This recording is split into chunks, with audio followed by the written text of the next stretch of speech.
Assalamualaikum warahmatullahi wabarakatuh. Yang dihormati Penisain Hakim yang bijaksana, guru-guru yang berdedikasi serta rakan-rakan yang dikasihi sekalian.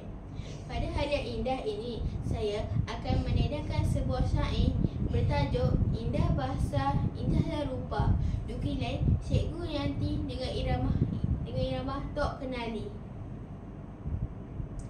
Dengarlah kawan, hamba berpesan, lengkapi diri, akhlak terpuji. Hanyalah itu jadi bekalan, nescaya kita dipandang tinggi. Adab bicara haruslah tinggi, seperti intan indah rupanya. Tutur dan kata disusun rapi, supaya maksud tidak tercela. Hidupmu kini di masa remaja, bagai permata amat berharga.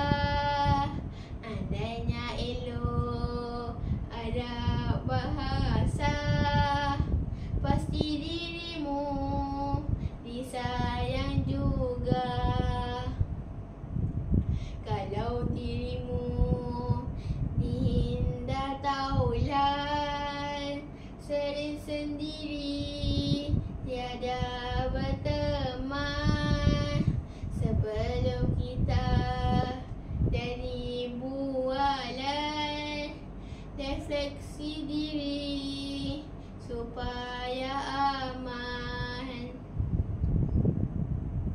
Sopan bicara budaya kita, sedari kecil hingga dewasa. Contohi figura beradab mulia, adat disanjung jadi budaya. Sekian saja coretan hamba, berjumpa lagi di lain masa.